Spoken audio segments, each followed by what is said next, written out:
il est 7h22. Vous êtes dans le train, les yeux à moitié ouverts, café dans la main.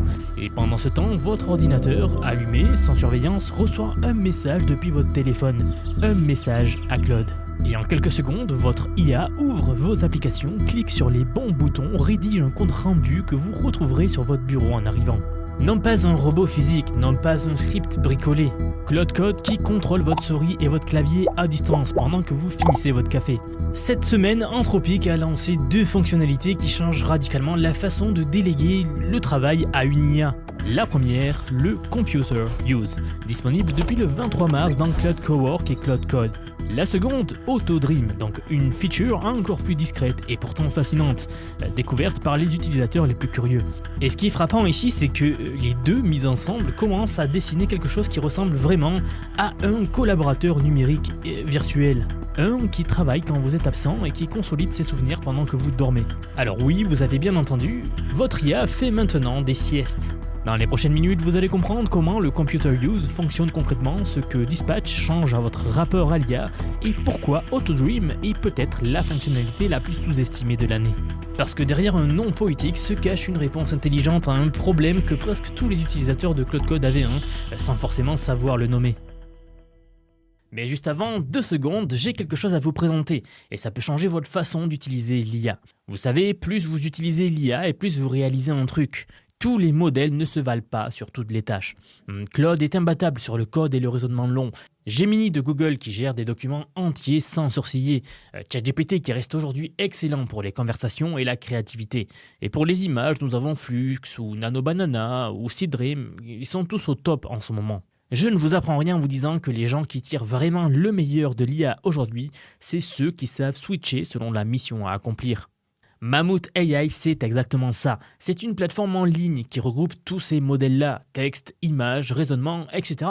dans une seule interface, à partir de seulement 10 € par mois. Vous choisissez le meilleur outil pour chaque tâche, vous comparez les réponses en un clic, et vous montez vraiment en compétence plutôt que de rester bloqué sur un seul modèle. Regardez, je vous montre en 2 secondes, donc vous écrivez votre prompt ici, vous choisissez votre modèle et en un clic, vous pouvez comparer les réponses de chacun. Car en fait, si vous n'aimez pas la réponse, il vous suffit de cliquer sur ce bouton ici, reprompter, et vous essayez un autre modèle. C'est aussi simple que ça. Et pour les images, même histoire, vous tapez votre idée ici, vous sélectionnez le modèle que vous préférez et bam, c'est généré. Pareil, il est très facile de tester notre résultat avec un autre modèle en cliquant ici sur reprompter. Et puis l'équipe derrière Mammut est assez réactive, dès qu'un nouveau modèle sort, il l'ajoute rapidement. Tout ça dans une plateforme conforme RGPD, vos données restent en Europe.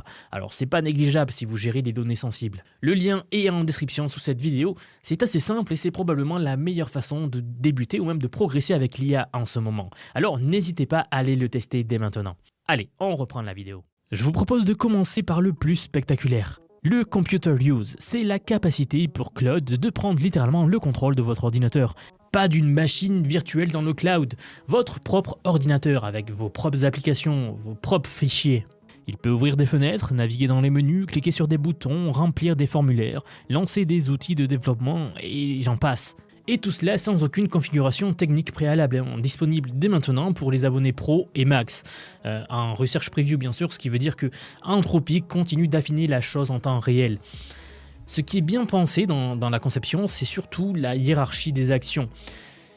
Claude ne se jette pas d'emblée sur votre souris. En priorité, il va passer par les connecteurs structurés, donc Slack, Teams, Google Workspace, Calendrier, etc., qui sont plus précis et moins sujets aux erreurs. Ce n'est que quand aucun connecteur n'existe pour la tâche demandée qu'il va basculer sur le contrôle direct de l'écran. Le principe est exactement le même que pour un bon assistant humain qui préférerait appeler directement le bon interlocuteur plutôt que de fouiller dans les tiroirs. Forcément, résultat, nous avons d'un côté moins d'erreurs et de l'autre une approche nettement plus robuste que comparé à ce que font certains concurrents qui aujourd'hui reposent entièrement sur la lecture visuelle des pixels. Le processus ressemble à ça.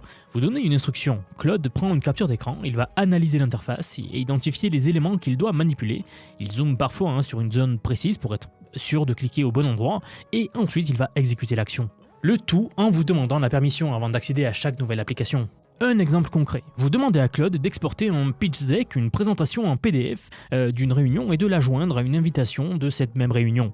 Claude va ouvrir Keynote, exporter le fichier, ouvrir le calendrier, chercher l'événement et attacher le document. Tout ça sans que vous ayez levé le petit doigt. Ce petit détail paraît anodin, mais il ne l'est pas du tout, parce qu'il faut comprendre l'ampleur de ce que ça représente vraiment. Le computer use n'est pas nouveau en tant que concept. Anthropic l'avait déjà introduit via l'API en octobre 2024. Mais à l'époque, le modèle obtenait environ 15% de réussite sur les benchmarks de contrôle d'interface. Aujourd'hui, avec Sonnet 4.6, ce score dépasse 72%. Ce n'est pas une amélioration marginale, c'est vraiment un changement de nature. La technologie est passée du stade démo impressionnante au stade outil utilisable au quotidien. Et c'est précisément pour ça qu'Anthropic a décidé de l'ouvrir au grand public cette semaine même. Et maintenant, la couche qui rend tout ça vraiment puissant dans la pratique. Dispatch, c'est le pont entre votre téléphone et votre ordinateur. Vous assignez une tâche depuis votre mobile et Claude le traite sur votre Mac. Et vous retrouvez le résultat terminé quand vous rouvrez votre ordinateur. Pas deux sessions séparées, pas besoin de réexpliquer le contexte à chaque fois, une seule conversation qui traverse vos écrans. Vous pouvez lui demander de préparer un briefing chaque matin à partir de vos emails, de compiler des métriques chaque vendredi ou alors de lancer une session Claude Code pour générer un pull request pendant que vous êtes en déplacement. Vous pouvez même lui demander d'ouvrir la calculatrice, de faire un calcul et de stocker le résultat dans l'application Notes. L'image qui s'impose, c'est celle d'un assistant qui serait toujours disponible dans votre poche, qui aurait les clés de votre bureau. On passe d'un outil qu'on utilise quand on est devant son écran à vraiment un assistant qui travaille pendant qu'on fait autre chose, pendant qu'on est dans les transports, etc. Sauf que pour comprendre pourquoi Anthropic sort tout ça maintenant, il faut zoomer un cran au-dessus. Ou dézoomer du moins. Si vous avez vu ma vidéo sur OpenClaw il y a peu, vous savez que la course aux agents autonomes a explosé ce mois-ci. D'ailleurs, si vous avez vu la vidéo d'il y a 2 jours, où on parlait de l'explosion de l'intelligence justement. Plus de 250 000 étoiles sur GitHub en 90 jours, des Mac mini en rupture de stock en Chine, le PDG de Nvidia qui déclare que c'est le prochain ChatGPT, OpenAI qui recrute le créateur, des gouvernements qui publient des alertes de sécurité. En parallèle, Perplexity qui a lancé Personal Computer, Meta qui a racheté Manus, et même OpenAI qui a fusionné Operator et Deep Research dans ChatGPT Agent. L'ère des agents IA autonomes n'est plus une promesse, elle est là maintenant et on le voit de plus en plus. On ne va pas refaire le détail, vous avez assez vu de vidéos pour ça, mais gardez bien en tête ce paysage parce que c'est dans cette guerre à 4 fronts qu'Anthropic a décidé de passer à l'offensive maintenant. Et leur approche de différenciation est assez intéressant. Là où OpenClaw repose entièrement sur le contrôle visuel des pixels, Claude utilise d'abord les connecteurs structurés et ne bascule en contrôle direct que quand c'est nécessaire. Là où OpenClaw tourne 24 heures sur 24 avec un accès quasi total à votre machine, Claude demande la permission avant de toucher chaque application. Certaines applications sensibles sont bloquées par défaut d'ailleurs. Le système est conçu pour refuser les opérations risquées comme les transferts de fonds ou la suppression de fichiers. Anthropic reconnaît d'ailleurs ouvertement dans plusieurs interviews que la fonctionnalité est encore jeune et qu'elle peut être lente, faire des erreurs et qu'il ne faut pas l'utiliser avec des données ultra sensibles. Mais vous savez, cette transparence fait partie de la stratégie, de leur stratégie. Et c'est là que personne n'avait anticipé ce qui allait suivre justement. Parce qu'un assistant qui travaille toute la journée et accumule des informations sur vos projets, ça fonctionne très bien au début. Mais après 20, 30, 50 sessions, eh bien les mémoires commencent à se contredire. Des dates relatives comme hier par exemple perdent leur sens au fil du temps pour l'IA. Des notes de débugage référencent des fichiers qui n'existent plus, ce qui était censé être une aide devant du bruit. Et plus vous utilisez Claude Code, plus le problème s'aggrave.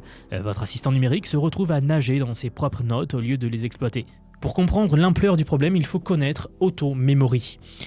Quand vous travaillez avec Claude Code, l'outil prend des notes automatiquement pendant chaque session.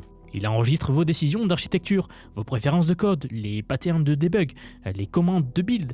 Tout ça va dans des fichiers Markdown qui sont relus au début de chaque nouvelle session. En théorie, c'est génial. En pratique, au bout de 20-30 sessions, ces fichiers deviennent un champ de bataille. Des entrées contradictoires s'accumulent. La note par exemple qui dit « Hier on a décidé d'utiliser Reddit » ne veut plus rien dire 3 semaines plus tard, voyez-vous. Des notes de debug font référence à des fichiers qui ont été supprimés depuis longtemps. Le carnet des notes, qui était censé aider Claude à se souvenir, devient du bruit qui le rend confus. Claude Code, sans solution à ce problème, c'était un agent en privation de sommeil perpétuel qui accumulait des notes sans jamais faire le tri. C'est exactement ce problème que la nouvelle fonction AutoDream vient de résoudre et c'est assez élégant, vous allez voir. D'ailleurs, la fonctionnalité a été découverte de manière un peu surprenante, sans annonce officielle et assez silencieusement, glissée dans Cloud Code, accessible via une commande qui s'appelle /memory. Les utilisateurs les plus attentifs ont remarqué un bouton AutoDream Off dans l'interface de gestion de mémoire, et quand ils l'ont activé, ils ont compris ce qui se passait. AutoDream va lancer un sous-agent en arrière-plan, entre les sessions, quand Claude ne travaille pas activement, qui suit un processus en 4 phases. Phase d'orientation, il lit le répertoire mémoire actuel pour comprendre ce qui existe. Phase de collecte, il scanne les sessions récentes pour repérer les corrections, les changements de préférence, les décisions importantes. Phase de consolidation, il va fusionner les nouvelles informations avec les fichiers existants, convertir les dates relatives en date absolue, supprimer les faits contredits, éliminer les références à des fichiers qui n'existent plus, etc. Et enfin, la phase d'élagage. Il reconstruit l'index principal, donc le fichier memory.md, en le gardant sous 200 lignes. Pas une limite arbitraire, mais le seuil au-delà duquel le contexte commence à peser sur les performances. Ainsi donc, la note que l'agent avait notée « Hier, on a décidé d'utiliser Reddit » devient quelque chose comme « Le 15 mars 2026, on a décidé d'utiliser Reddit », par exemple. Dans un cas observé, le système a consolidé 913 sessions en moins de 9 minutes. Le parallèle avec le sommeil n'est pas une métaphore marketing, c'est une référence directe à des travaux de recherche de UC Berkeley sur le Sleep Time Compute. L'idée que les systèmes d'IA peuvent utiliser leur temps d'inactivité pour améliorer leur performance sur les sessions suivantes, exactement comme le cerveau humain qui consolide ses souvenirs en phase de sommeil profond, quand nous dormons. Pendant la phase de sommeil paradoxal, votre cerveau rejoue les événements de la journée. Il renforce les connexions importantes, il élimine ce qui n'est pas nécessaire et organise tout en mémoire à long terme. Les personnes qui ne dorment pas assez ont du mal à former des souvenirs durables. L'information rentre, mais elle n'est jamais vraiment consolidée. Le prompt système d'AutoDream dit littéralement à l'IA, je cite, « Vous effectuez un rêve, une passe réflexive sur vos fichiers mémoire ». Alors, oui, ce n'est pas de la poésie, c'est une description fonctionnelle précise d'un processus calqué sur la neurologie humaine. Cloud Code dispose donc maintenant de 4 couches de mémoire qui s'articulent ensemble. Le fichier cloud.md que vous écrivez vous-même avec vos instructions permanentes. L'auto-mémoire, donc qui prend des notes automatiquement pendant les sessions, des décisions d'architecture, des commandes de build, des préférences de style, la mémoire de session qui elle assure la continuité dans une conversation, et enfin AutoDream qui fait le ménage entre tout ça et qui maintient la cohérence dans le temps. Le tout forme quelque chose qu'on n'avait pas encore vu. Une architecture mémorielle complète pour un agent IA qui dure dans le temps, qui apprend, qui s'organise. Et c'est justement là que l'histoire prend ce tournant inattendu. Cloud Code avait dépassé $1 milliard de revenus annualisés en janvier 2026. 2 mois plus tard, ce chiffre a déjà atteint 2,5 milliards, plus du double. Leurs abonnements business ont quadruplé sur la même période. Anthropic, dans son ensemble, tourne à $14 milliards de revenus annualisés, avec une projection à 26 milliards pour la fin de 2026. C'est complètement fou. 70% des entreprises du Fortune 100 utilisent Claude, et dans un sondage récent auprès de 15 000 développeurs, 46% ont cité Cloud Code comme leur outil préféré, plus du double de Cursor et 5 fois plus que GitHub Copilot. 4 sorties majeures en moins de 3 semaines, Automode avec un classificateur de sécurité qui approuve automatiquement les actions de routine, Computer Use Channels pour contrôler Cloud Code depuis Discord ou Telegram, et AutoDream. La cadence dit quand même quelque chose sur ce que Anthropic est en train de construire. Ils ne sont pas juste en train de faire un assistant de plus, mais une vraie infrastructure pour une nouvelle façon de travailler. Un environnement où l'IA est présent à chaque couche, pendant la session, entre les sessions et depuis votre téléphone, et même la nuit maintenant, pendant que vous dormez. On n'est plus dans l'itération incrémentale, on est dans la construction d'une plateforme complète d'agents IA. Mais avant de vous précipiter dessus, il y a des limitations importantes à connaître, bien sûr, comme d'habitude. Et je vous le dis parce que personne d'autre ne le fera aussi clairement. Pour l'instant, Computer Use n'est disponible que sur Mac OS, dans l'application de bureau. Windows arrive dans quelques semaines. Le navigateur web est restreint en accès lecture seul pour des raisons de sécurité. Claude ne peut pas cliquer ou taper dans Safari ou Chrome directement. Si vous voulez de l'automatisation web complète, il faut passer par une extension Chrome ou un outil comme Playwright. Et la fonctionnalité n'est pas encore disponible pour les plans Team ou Enterprise, c'est uniquement pour les pros et les max. Côté AutoDream, c'est encore plus expérimental. Le déclencheur semble se faire soit toutes les 24 heures, soit après un certain nombre de sessions, avec un double seuil de sécurité pour éviter en quelque sorte des consolidations inutiles. Certains utilisateurs rapportent que la commande /dream ne fonctionne pas toujours correctement et des problèmes de précision ont été signalés, des statistiques inventées ou des noms de projets incorrects après consolidation. C'est un outil puissant, mais qui demande encore de vérifier ses résultats. Alors, la question qui se pose maintenant n'est plus est-ce que l'IA peut m'aider, mais plutôt est-ce que je sais lui déléguer correctement les choses? Parce que les outils sont là, Computer Use pour agir sur votre machine, Dispatch pour orchestrer à distance, AutoDream pour que la mémoire reste cohérente dans la durée, ajouter le mode Auto qui approuve les actions de routine, les Channels pour piloter depuis Discord ou Telegram. Et ensemble, ils transforment cet outil Cloud Code en quelque chose de magique, en quelque chose qui ressemble à un collaborateur, qui arrive avant vous, qui travaille pendant votre absence, et se prépare pour la session suivante pendant que vous dormez. Vous l'avez vu, mais le message qu'envoie Anthropic au marché est assez clair. Claude n'est plus un chatbot, c'est un agent qui comprend votre contexte, qui manipule vos outils, qui apprend de ses erreurs, qui optimise sa propre mémoire pendant que vous dormez. Le parallèle avec un collègue humain n'a jamais été aussi pertinente. Et le pire, c'est qu'on n'en est qu'au début. Ce n'est pas de la science-fiction, c'est ce qui est disponible déjà cette semaine. Alors, pour tous les abonnés Pro ou Max sur macOS pour l'instant, mais ça va bientôt arriver pour tout le monde, comme je vous l'ai dit. Et si vous souhaitez apprendre à maîtriser Cloud Code de fond en comble, donc la configuration, les nouvelles fonctionnalités, structurer sa mémoire, construire de vraies automatisations qui vous font gagner du temps chaque semaine, alors j'ai justement mis à jour la communauté Vision IA où je vous apprends justement ce merveilleux outil qu'est Cloud Code. J'aimerais vous dire que depuis quelques mois déjà, j'ai construit un programme d'apprentissage unique. Je vous apprends l'IA sous tous ses aspects. C'est un parcours que j'ai créé et pensé pour vous transmettre tout ce que je sais. Alors non seulement sur les modèles d'IA comme ChatGPT, Gemini de Google, Grok de Elon Musk, Claude, etc. Je vous montre en fait et surtout la manière de les intégrer concrètement dans votre vie, dans votre travail, dans vos projets. Et ce que vous soyez salarié, indépendant, entrepreneur ou même à la retraite. Car oui, nous avons beaucoup de retraités dans la communauté et ils utilisent l'IA au quotidien. J'ai récemment sorti la plus grosse mise à jour à ce jour de la formation. Ça fait un petit moment que j'en parlais, mais ça y est, elle est là, elle est en ligne. C'est un module entièrement dédié à l'automatisation par IA, donc en utilisant N8N. Autrement dit, la création d'agents IA, donc des espèces de salariés virtuels qui vont travailler pour vous et tout faire pour vous. En somme, vous faire gagner des heures et des heures et des heures. Vous êtes déjà plus de 6 à 7 000 à avoir rejoint ce programme, donc merci pour tout ce soutien. Et enfin, sachez qu'il n'y a pas besoin d'être développeur, pas besoin d'avoir un profil technique. Je vous prends par la main et pas à pas, avec des leçons vidéo claires, des cas concrets pratiques, on voit tout ce qui touche à l'IA.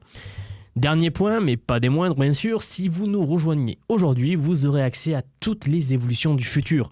Sans surcoût, accès illimité à vie à tout ce que je veux vous apprendre. Donc aujourd'hui, c'est un paiement unique, ce n'est pas un paiement mensuel, c'est juste un paiement unique et vous aurez accès à vie à toutes les mises à jour que je vais faire en permanence et que je fais en ce moment même d'ailleurs. Donc si cela vous intéresse, vous avez les liens en dessous de la vidéo, donc soit en description, soit en commentaire épinglé pour nous rejoindre. Dans tous les cas, moi je serai très heureux de vous accueillir dans le programme Vision IA. Si vous êtes encore là, merci d'avoir regardé cette vidéo jusqu'au bout et je vous dis à très vite pour la prochaine vidéo. À bientôt.